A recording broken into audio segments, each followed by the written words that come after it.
Assalamualaikum warahmatullahi wabarakatuh. Halo pemirsa, kembali lagi bersama Naf di Berbagi Kisah, yang mana kita akan menelisik kisah-kisah inspiratif dari sosok hebat di Kabupaten Tabalong.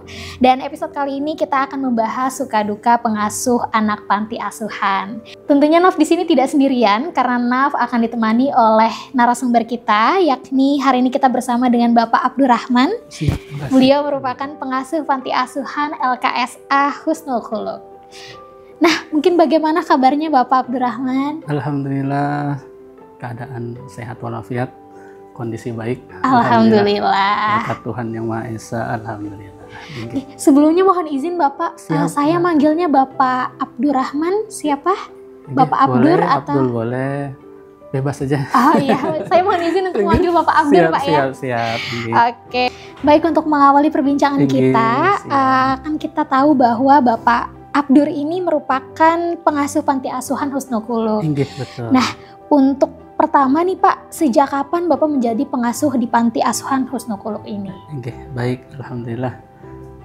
Awal saya tugas di Tabalong ini tahun 2012 awal, Mbak. Januari 2012, ya, itu awal mendapatkan SK tugas di Tabalong, khususnya di Yayasan Hidayatullah Tabalong.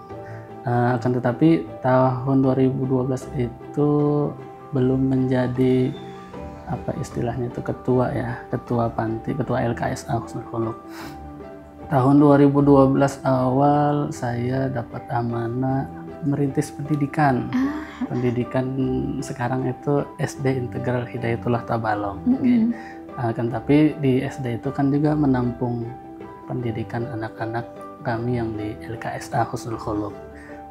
Kemudian dari 2012 sampai 2019 Juli itu saya bertugas di Tabalong.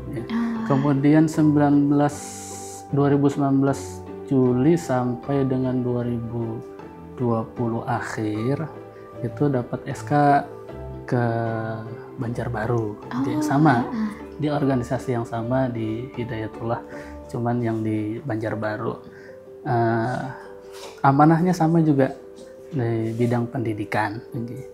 Kemudian di awal 2021 kemudian dapat SK kembali ke Tabalong. Nah, mulai 2021 itu saya dapat amanah menjadi ketua LKSA Husnul Khuluq Tabalong. Nah, itu awalnya tahun 2021. Alhamdulillah sampai sekarang, Mbak. Karena mohon izin di yayasan kami ini sifatnya tidak menetap. Artinya dibatasi dengan masa tugas. Jadi per 5 tahun itu ada pergantian dari Dewan Perwakilan Wilayah. Jadi kami ini milik organisasi Hidayatullah. Jadi semua programnya itu sudah ditentukan dari pusat. Jadi kami ini ibaratnya tinggal menjalankan tugas, menjalankan amanah. Ya, tergantung SK-nya ditempatkan di mana, Pak ya? Di mana saja. Bilanya dilanjutkan, alhamdulillah kita coba lagi. Seperti itu. Untuk cabangnya sendiri Pak, berarti bukan cuma di Tabalong Pak ya? Ya, betul sekali Mbak. Untuk cabang, untuk wilayah Kalimantan Selatan baru ada 5 Mbak. Yang pertama itu Banjarbaru sendiri, kemudian yang kedua Tabalong, yang ketiga ada Kota Baru, keempat Plehari, yang kelima itu Batu Licin, Tanah Bumbu. Jadi baru ada 5 cabang yang dapat kami lakukan untuk umat seperti itu. Alhamdulillah. Iya. Untuk Bapak sendiri, Bapak kan mengelola panti asuhan ya Pak? Siap. Untuk apa hal yang mendorong Bapak untuk menjadi seorang pengelola panti asuhan? Alhamdulillah. Yang pertama itu kan memang didasari dari tugas. Dari tugas. Kemudian dari tugas itu kita bisa belajar dari program yang ada. Ternyata alhamdulillah dalam proses itu ternyata ada hal-hal yang membangkitkan semangat untuk kita dapat mendidik anak-anak, khususnya anak-anak yang memang membutuhkan pelayanan sosial, seperti yatim piatu, yatim piatu, ataupun juga terlantar. Nah, kalau terlantar istilahnya kalau kami pakai duafa gitu. Yang lemah gitu kan, yang butuh bantuan dan pertolongan. Alhamdulillah semenjak kami bertugas dapat amanah di LKSA itu, ternyata seperti kita masih kecil ya, jadi kita butuh kasih sayang sebenarnya dari orang tua. Nah, hal itulah yang mendasari kami itu terus termotivasi untuk semangat membina, mendidik, mengayomi anak-anak yang memang membutuhkan pelayanan itu, khususnya kasih sayang orang tua. Jadi alhamdulillah hal-halnya itulah yang membuat kita terus terinspirasi untuk membuat sesuatu yang baik gitu. Alhamdulillah. Jadi dorongan kasih sayang itu sebenarnya itu panggilan sebenarnya setiap manusia itu pasti memiliki rasa kasih sayang gitu. Itu sudah sunatullah, insya Allah. Untuk di panti asuhannya sendiri Pak, umur anak-anak panti asuhannya dari umur berapa kira-kira range-nya Pak? Alhamdulillah mulai belakangan ini semenjak TK Mbak. Jadi dari umur 6 tahun. 6 tahun itu sudah ada. Artinya kalau dari pengurus sebelum itu memang tidak menerima yang di bawah SD. Tetapi itu tadi Mbak, jadi panggilan hati itu kan artinya orang memohon, ingin, kemudian terbatas dengan kondisi keadaan yang ada. Jadi artinya bukan mau tak mau ya, kita harus kita ayomi seperti itu, walaupun punya keterbatasan ya kan. Ya, tapi tidak ada cara lain selain untuk tetap memberikan pelayanan seperti itu. Nah, untuk panti asuhan Husnul Khuluq sendiri itu berdiri dari tahun berapa Pak di Kabupaten Tabalong ini? Alhamdulillah. Nah ini saya ini tugas 2012 ya, awal di Tabalong. Nah, untuk berdirinya sendiri itu tahun 2003. Jadi ulun ini istilahnya sudah separuh perjalanan panti ini berdiri, dapat amanah di situ. Jadi tahun 2023 dirintis oleh almarhum Bapak Nur Mawardi. Nah, beliau ini petugas awal yang merintis Yayasan Hidayatullah Tabalong. Awalnya memang belum yayasan, di awalnya itu panti asuhan, langsung panti asuhan berarti Pak ya? Dari akta notarisnya itu legalitasnya panti asuhan memang. Dari 2023 proses awal merintis buka lahan, kemudian proses awalnya sampai 2016 itu legalitasnya panti asuhan memang.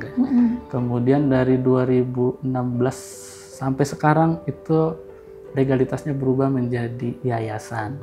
Jadi agak dibesarkan sedikit untuk programnya seperti itu. Jadi sampai sekarang atas nama Yayasan Hidayatullah yang membawahi amal usaha bidang sosial salah satunya. Nah, bidang sosial ini membawahi panti asuhan atau LKSA. LKSA Husnul Khuluq seperti itu. Jadi awalnya dari 2023 sampai sekarang 2025 itu sudah 4 kali pergantian pengurus. Ulun yang keempat berarti. Dari almarhum Ustadz Nur Mawardi, kemudian Ustadz Ikhradiono, kemudian Ustadz Salimul Kolbi, dan dilanjutkan saya sendiri. Alhamdulillah. Berarti tadi dari 2003 Pak ya? 2023. Sekitar sudah 22 tahun kalau sekarang 2025. Betul, siap. Nah, karena kan tadi Bapak sudah menjelaskan bahwa dari panti asuhan menjadi yayasan. Siap. Nah, berarti kalau tidak salah ada pesantren juga ya Pak di dalam situ? Siap, betul. Nah, apakah pesantren ini dan panti asuhan itu satu lokasi atau pengurusnya itu sama atau bagaimana Pak? Ya, siap. Untuk pondok pesantren sendiri itu kami masih jadi satu Mbak. Jadi LKSA ini kita menampung anak-anak yang memang membutuhkan perhatian khusus, kemudian kita berikan pelayanan. Nah, alhamdulillah salah satu pelayanannya adalah sistemnya sistem pondok pesantren. Jadi tidak seperti panti yang ada, seperti ya bukan seperti yang biasa gitu ya. Artinya kita memberikan fasilitas yang lebih aja seperti itu. Salah satunya sistem dinamika kehidupannya dinamika pondok pesantren seperti itu. Jadi mulai dari ya kalau pondok pesantren kan rutinitasnya mulai bangun sebelum subuh sampai hendak guring lagi, sampai mau guring lagi, tidur lagi, itu terkontrol dan tersistem seperti itu. Ada rutinitas Pak ya? Ya siap, itu harus. Ya, jadi kami tidak memberikan pelayanan sandang pangan saja, artinya makan hidup itu kan tidak. Jadi tetap diatur juga. Tetap harus ada apanya ya istilahnya itu, ada perjuangan hidupnya lah, seperti itu. Insya Allah. Nah berarti Pak, karena pondok pesantren dan panti asuhannya di satu lokasi, berarti anak-anak di panti itu satu sekolah berarti ya Pak sama anak-anak di pondok pesantren? Ya, alhamdulillah. Jadi anak-anak kami ini pendidikannya masih ya jadi satu, jadi include apa ya, all in kan? Iya, all in jadi satu Pak ya. Jadi satu. Jadi anak-anak kami yang di LKSA ini wajib mondok 24 jam di pondok dengan fasilitas yang sudah ditentukan, tanpa HP, tanpa rokok, tanpa narkotika, tanpa pacaran, ya, tanpa sajam dan lain-lain. Jadi kemudian proses pesantrennya itu di sistemnya, jadi otomatis jadi satu. Alhamdulillah kami berikan pelayanan pendidikan formal juga. Jadi sementara ini Yayasan Hidayatullah Tabalong memiliki pendidikan formal mulai dari TK, SD, IT, dan kemudian sekarang SMP, IT. Jadi anak-anak kami yang di LKSA harapannya tidak lagi sekolah keluar seperti itu. Jadi sebelumnya itu memang untuk pendidikan kita berafiliasi keluar, Mbak. Jadi ke sekolah terdekat. Kalau SD ke SDN Maburay, SMP SMPN 2 Tanjung, nah, seperti itu. SMK yang sederajat SMA, ada yang di SMK, ada yang di Aliyah. Jadi untuk sekarang ini jenjang pendidikan formal TK, SD sama SMP itu kita layani sendiri seperti itu. Nah, untuk SMA ini masih ya mau tak mau kita harus keluar seperti Pak, itu. Ya, salah satu pelayanan. Oke. Baik Bapak, kita akan mengulas lebih lanjut lagi terkait Panti Asuhan Husnul Khuluq, dan pemirsa jangan kemana-mana, tetap di Berbagi Kisah.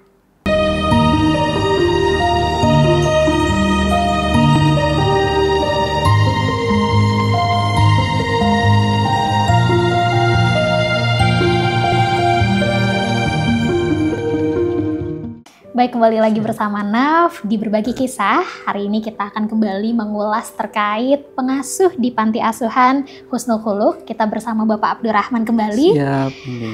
Bapak Abdur, saya mau bertanya lagi nih terkait kegiatan di Panti Asuhan, Pak. Siap. Nah, untuk yang pertama, ada berapa banyak Pak anak panti yang Bapak asuh?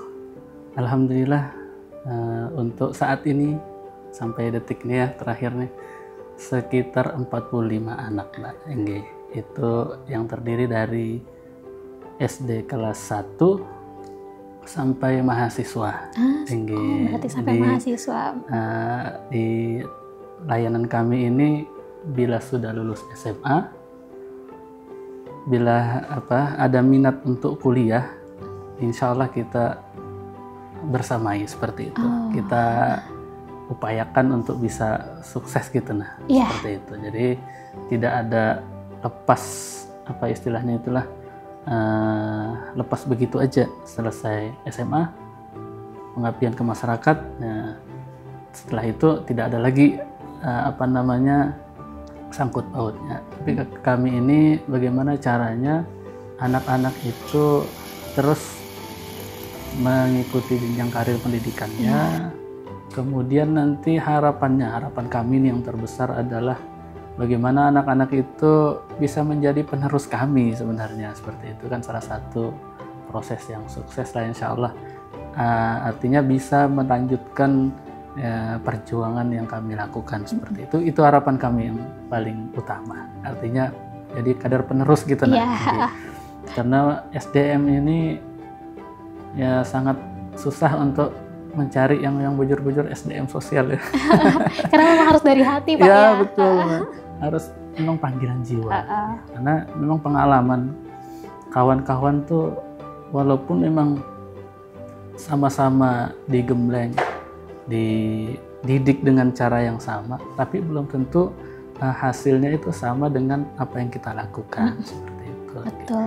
Jadi alhamdulillah anak-anak yang kami asuh, yang kami layani, yang SMA ini kami ada kontrak lah dengan anak-anak yang hendak kuliah seperti itu, yang mau kuliah. Dengan kontraknya adalah setelah lulus kuliah mengabdi di wadah kami minimal 3 tahun. Nah seperti itu.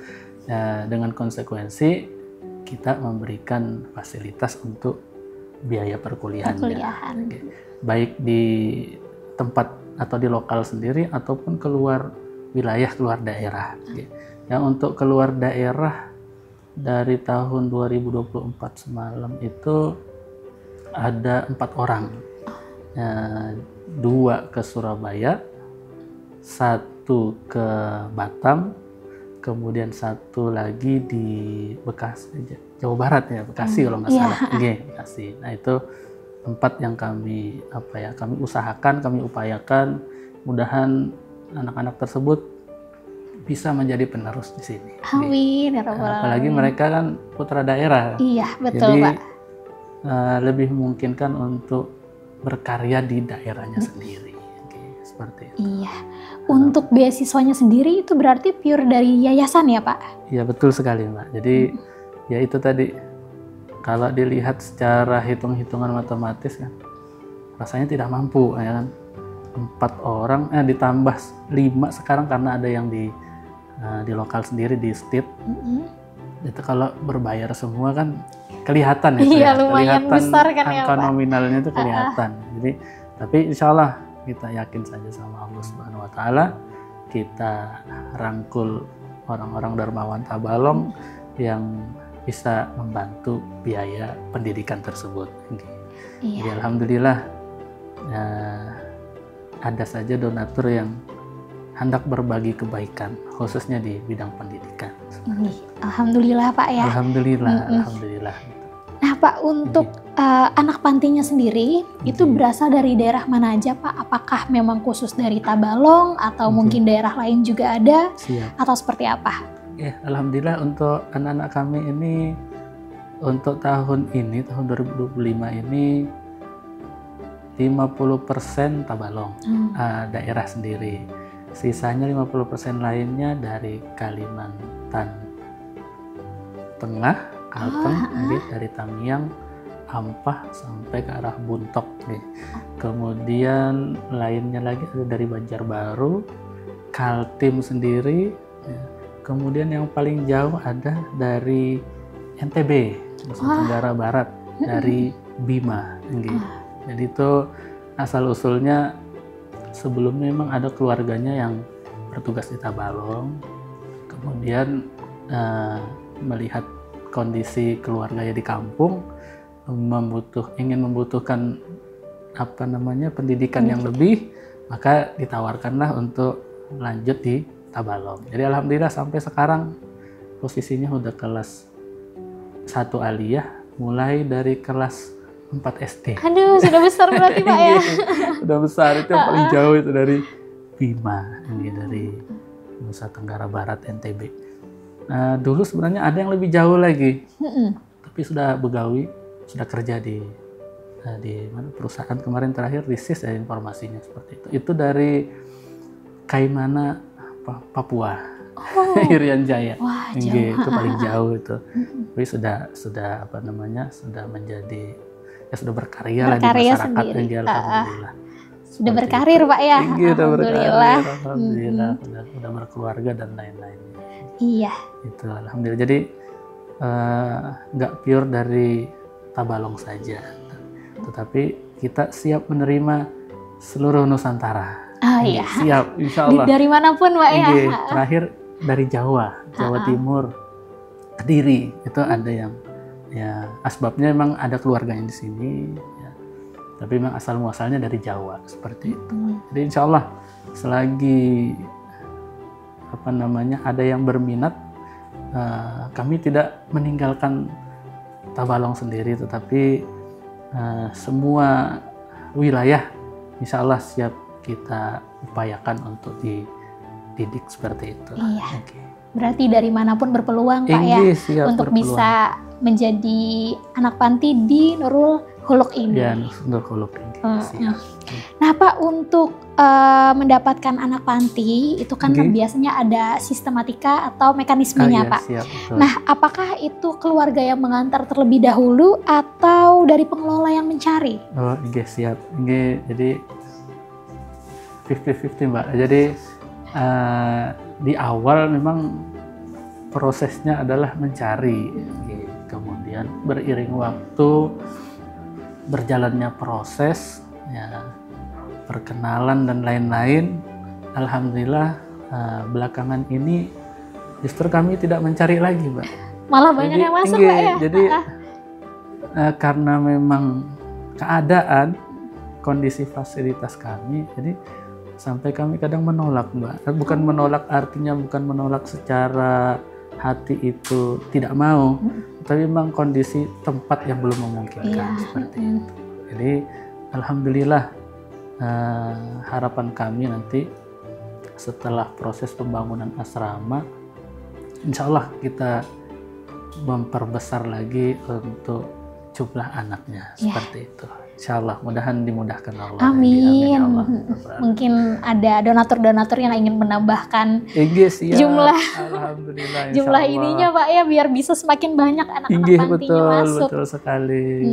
Karena sistemnya memang luar biasa Pak, karena bukan cuma panti asuhan tetapi juga menjadi pondok pesantren dari anak-anak panti asuhan itu Pak ya. Betul sekali, betul. Luar biasa sekali. Nah mungkin Pak kita kembali lagi kepada Bapak sebagai pengelola Pak ya. Siap, nah kira-kira apa saja Pak biasanya kegiatan Bapak sebagai pengelola di panti asuhan? Alhamdulillah kegiatan kami ini 24 jam melayani. Mengurus, mengarahkan, memberikan contoh. Memang pendidikan itu kan memang harus menjadi uswatun hasanah ya, menjadi panutan gitu. Apa yang kita lakukan itulah yang dilihat, itulah yang dicontoh dan ditiru seperti itu. Jadi 24 jam ya kami harus melakukan program sesuai yang kita canangkan tersebut. Ya, mulai bangun sebelum subuh, melaksanakan ibadah wajib, kemudian ditambah dengan amalan-amalan harian, kemudian amal soleh yang bersifat fisik ataupun juga yang non fisik. Jadi itulah, jadi kami ini melakukan sesuatu apa yang dikerjakan santri, dikerjakan anak-anak, ya seperti itu Mbak. Jadi tidak lepas dari hal-hal program dari anak-anak LKSA Husnul Huluk. Seperti itu. Berarti 24 jam Pak ya kerjanya tanpa libur. Alhamdulillah, makanya itu kami kadang-kadang kalau momen Idul Fitri itu kan momen-momen keluarga ya. Bagaimana caranya yang jauh bisa mendatangi kampung dan seperti itu. Kami ini karena memang kondisional, anak-anak kami itu ada yang tidak pulang, Mbak. Jadi ya ada orang tuanya tapi nggak tahu di mana. Ya seperti itu. Jadi kami mensiasati untuk libur itu pakai sip-sipan. Oh iya. Jadi biasa saya itu libur nanti sepekan setelah Idul Fitri baru bisa libur, menunggu kawan-kawan yang sudah kembali dari liburnya. Karena memang ada anak-anak LKSA, anak-anak kami yang di panti itu memang tidak pulang.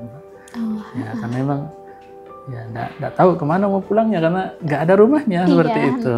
Yang dari Banjarbaru ya kadang orang tuanya nggak tahu di mana. Kemudian yang dari Buntok ini itu seperti anak sendiri sudah, Mbak. Jadi kami kemana pulang, Dia ikut. pergi dia ikut. Ya terakhir pulang ke mertua di Jawa Timur, Pasuruan, ya ikut. Ya gimana caranya? Karena emang ke Buntok mau kemana lagi nggak tahu. Dia mulai dari TK sampai sekarang umur 22 tahun di tempat kita seperti itu. Sudah jadi anak sendiri, Ya, Pak ya. bisa dibilang seperti itu. Ya kami sempat pindah tugas ke Banjarbaru, nah, dia pun ikut seperti itu. Ya, memang seperti itu kondisinya. Jadi tidak bisa kita mengikuti libur yang sudah ditetapkan. Nah, Pak, tadi seperti yang Bapak bilang bahwa ada beberapa yang pulang ke rumah, pulang kampung. Betul. Nah, berarti apakah sistem panti asuhan ini mondok, Pak, atau ada yang pulang ke rumah? Alhamdulillah, kalau dari Dinas Sosial itu kan memang ada program panti dan non panti. Untuk panti sendiri itu wajib mukim 24 jam di pondok atau di tempat seperti itu atau di asrama. Untuk non panti itu pelayanannya masih bersama orang tua atau yang mewakilinya atau walinya seperti itu. Itu fleksibel di rumah masing-masing seperti itu. Cuman dari program Dinas Sosial itu melalui LKSA Husnul Khuluq itu ada bantuan permakanan. Nah ini khusus untuk non panti. Tetapi kami memberikan pelayanan tambahan, Mbak, bagi non panti, anak-anak non panti yang kami asuh itu ada 21 anak. Itu kami berikan fasilitas pendidikan juga. Artinya kalau karena memang nggak mampu, jadi kita berikan subsidi pendidikan, seperti itu. Subsidi pendidikan ditambah dengan permakanan program dari Dinas Sosial seperti itu.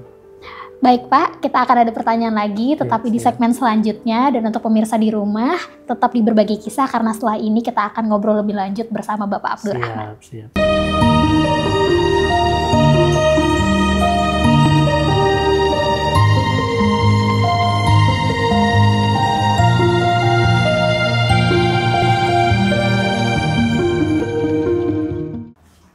Halo pemirsa Berbagi Kisah, kembali lagi bersama Naf dan kita akan kembali berbincang bersama dengan Bapak Abdurrahman.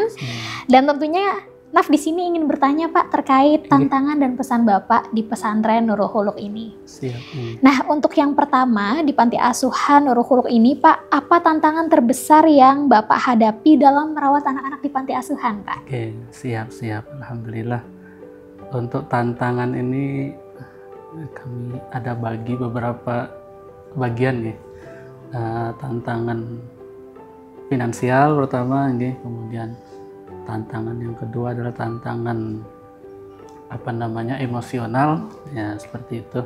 Jadi yang tantangan yang pertama tadi finansial karena kami memang swasta, otomatis kan harus bagaimana caranya mencari sendiri apa yang kita inginkan seperti itu, mandiri lah istilahnya. Jadi tantangan yang paling besar adalah lambatnya proses sarana prasarana. Itu ya Bang. Kalau yang lain-lain alhamdulillah bisa mengimbangi seperti itu. Kalau sarana prasarana kan butuh modal butuh hal yang bisa kita hitung secara angka-angka seperti itu. Salah satunya adalah asrama yang kita gagas mulai tahun 2021 sampai sekarang ini belum terlaksana seperti itu. Emang karena ya menunggu tadi itu ya sama kawan-kawan, serta kawan-kawan pengurus harian menunggu apa yang kita inginkan seperti itu, seperti finansial tadi. Karena memang untuk membangun asrama yang sesuai dengan konsep yang ada itu memang butuh biaya mahal seperti itu. Jadi ini yang menjadi tantangan kami di finansial. Kemudian emosional ini memang pasti ada gitu. Karena dari 45 anak itu semua memiliki karakter dan latar belakang yang berbeda-beda seperti itu. Nah ini yang menjadi salah satu tantangan kami, bagaimana mengarahkan anak-anak tuh menjadi satu persepsi ya. Kalau menjadi satu keinginan itu kayaknya hal yang gimana ya kalau jadi, karena memang sifat dan tabiat masing-masing anak-anak berbeda. Karena banyak kepala Pak. Betul sekali. Setiap kepala beda pemikiran. Nah, itulah yang kami arahkan bagaimana caranya bisa mengikuti program yang ada seperti itu. Nah, ini perlu mental dan kesabaran yang kuat bagi kami pengurus dan kawan-kawan yang terlibat di LKSA Husnul Khuluq. Ya, karena memang nggak gampang untuk mengarahkan kebiasaan anak-anak itu menjadi apa yang kita inginkan. Prosesnya panjang. Beda kalau kita membangun bangunan yang istilahnya itu tidak bergerak ya, gampang diatur. Mau dikasih lonjong kah, kotak nah itu terserah ya, gampang. Ini benda bergerak. Manusia Pak ya. Manusia kadang diarahkan ke kanan, ke kiri, malah ke kiri seperti itu ya. Seperti itulah gambaran proses untuk mengarahkan anak-anak di lembaga pendidikan kami seperti itu. Mungkin sedikit flashback nih Pak terkait bersama anak-anak ya. Apakah Bapak ada momen-momen yang menyentuh nih bersama anak-anak di panti asuhan? Alhamdulillah, momen-momen yang memberikan kami itu motivasi tersendiri dan juga memberikan spirit ya. Ketika anak-anak itu yang kita arahkan tercapai apa yang kita inginkan. Artinya kita sangat luar biasa seperti itu kan. Contoh nih program mengaji dari yang datang sama sekali tidak mengenal huruf, baik huruf yang abjad ataupun juga hijaiyah, itu prosesnya sangat luar biasa. Jadi setelah kita proses, alhamdulillah anak-anak bisa mengikuti atau menjalankan apa yang kita inginkan. Nah, itu salah satu hal yang membuat kita itu terharu itu ya. Alhamdulillah ternyata bisa seperti itu kan. Yang dipikirkan, wah ini tidak mungkin ya kan, umur sekian. Ya, contoh umur sudah SMP nih, jadi ada beberapa anak-anak kami yang datang memang putus sekolah ataupun yang tidak sekolah sama sekali.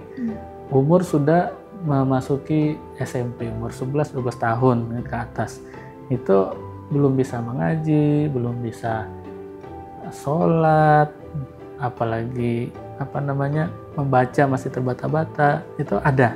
Tapi alhamdulillah dengan proses yang ada, dengan ketekunan dan kesabaran kawan-kawan, alhamdulillah proses itu bisa dilaluinya. Nah, ini sesuatu yang sangat artinya itu kita berbahagia banget gitu kan, bisa memberikan jalan untuk ke situ. Alhamdulillah. Mungkin bisa diceritakan Pak bagaimana perasaan Bapak, tadi kan kita melihat bahwa anak-anak yang putus sekolah dari yang tidak bisa membaca jadi bisa membaca, dari yang tidak bisa mengaji jadi bisa mengaji. Mungkin Bapak tadi ada sedikit bercerita terkait ada beberapa anak-anak yang sudah sukses dan mendapatkan pekerjaan. Nah, bagaimana perasaan Bapak yang melihat mereka dari kecil dan akhirnya telah mendapatkan cita-cita mereka gitu Pak? Alhamdulillah, turut berbahagia. Terus senang, terus mendoakan mudahan langkah-langkah anak-anak yang sudah melalui proses di tempat kami itu bisa lebih baik lagi seperti itu. Ya, karena di tempat kami ini kan sebatas mengantarkan dari awal saja seperti itu. Setelah itu kan memang pembelajaran di kehidupan itu yang lebih besar lagi. Ya, langsung terjun ke masyarakat. Disitulah pembelajaran yang lebih nyata. Yang sesungguhnya Pak ya. Sesungguhnya. Kalau di pesantren kan ibaratnya penjara suci ya istilahnya, dalam lingkungan situ saja. Dia ditanamkan kebiasaan-kebiasaan baik, kemudian diberikan ilmu pengetahuan, dan kemudian ditambahkan dengan life skill.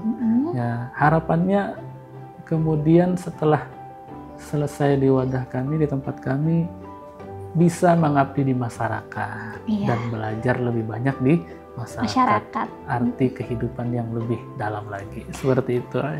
Oke, luar biasa sekali Pak. Nah mungkin Pak terkait anak-anak lagi nih Pak, bagaimana caranya Bapak untuk membangun ikatan emosional bersama dengan anak-anak? Oke, alhamdulillah untuk membangun ikatan emosional itu kita bangun sistem kekeluargaan. Jadi kami ini ketua, tapi tidak memberikan batasan kepada anak-anak kalau saya ini ketua harus begini harus begitu, enggak. Jadi kami seperti orang tua, jadi artinya kalau ada anak-anak yang perlu dimandikan dimandikan seperti itu, karena memang waktu ada setahun yang lalu anak ini sebenarnya belum layak untuk masuk pondok lah ya. Masih TK sederajat, ya sampai di tempat kami kerjaannya cuma nangis, ya. Nangis, mau makan nggak mau, mandi nggak mau, otomatis kan kita ini sebagai pelayan, bagaimana caranya dia bisa mandi, harus sekolah, harus makan, otomatis kan kayak kita mendidik anak sendiri, ya. Jadi tidak ada kata malu atau saya ini ketua, saya ini pengurus, saya ini bendahara dan lain ada. Jadi semua harus ambil andil untuk kebaikan tersebut. Jadi tidak ada. Jadi sistem kekeluargaan. Jadi apa yang anak-anak mau utarakan, sampaikan. Kami berupaya untuk bisa memberikan seperti itu. Iya. Jadi ibaratnya menempatkan diri sebagai orang tua bagi mereka, ya, Pak ya? Betul sekali, Mbak. Kalau tanpa begitu tidak ada chemistry ikatan emosional itu tidak nyampe. Itu harus seperti itu. Harus ibaratkan kayak anak sendiri. Oke, nah mungkin pertanyaan terakhir nih Pak. Siap. Nah sebagai pengasuh, apa nih Pak kira-kira pesan atau harapan Bapak untuk anak-anak panti asuhan, khususnya di panti asuhan Husnul Khuluq ini sendiri? Alhamdulillah, memang setiap lembaga itu pasti ada harapan, keinginan terhadap anak-anak didiknya.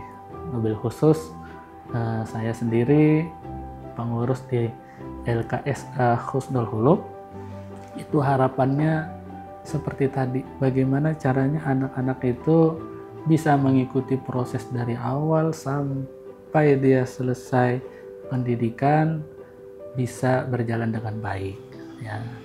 Karena memang ada juga prosesnya anak-anak tuh ada yang nggak sampai seperti itu kan. 1 tahun ternyata nggak sampai, 2 tahun ada juga yang 3 tahun dan ada yang bisa berhasil seperti itu karena prosesnya berbeda-beda. Jadi harapannya bisa mengikuti program dengan baik, kemudian bisa mengabdikan dirinya kembali untuk masyarakat dan kembali ke lembaga panti kami sendiri seperti itu. Menjadi penerus lah. Nah, itulah yang harapan dan cita-cita kami, anak-anak itu bisa menjadi bagian dari tempatnya sendiri. Artinya jangan sampai seperti kacang lupa kulitnya seperti itu kan. Jadi agar lebih tahu lagi proses yang dia jalani ternyata seperti ini, ya kan. Ternyata setelah dia coba, oh ternyata begini perjuangannya. Seperti itu. Jadi harapannya seperti itu, Pak. Walaupun memang tidak menjadi bagian dari pengurus LKSA, baik nanti jadi tenaga pengajar ataupun juga nanti jadi pengasuh atau menjadi donatur juga, alhamdulillah itu yang paling utama kami harapkan anak-anak seperti itu. Jadi mereka bisa mengaplikasikan ilmunya, jadi apa saja silahkan. Yang penting jangan lupa. Iya betul. Ada kontribusinya juga Pak ya. Ya kontribusi itu kan nomor sekian. Betul. Tapi gimana tidak lupa dengan proses yang dia lakukan selama di panti asuhan seperti itu. Paling tidak doanya terus mengalir. Iya terus mengalir. Itu yang diharapkan. Anak-anak itu bisa menjadi anak yang soleh, soleha, amin. Bisa kembali berbakti di tempatnya masing-masing dan tidak lupa kepada tempatnya dia belajar atau berpendidikan seperti itu. Nah, itu harapan kami Mbak dari anak-anak seperti itu.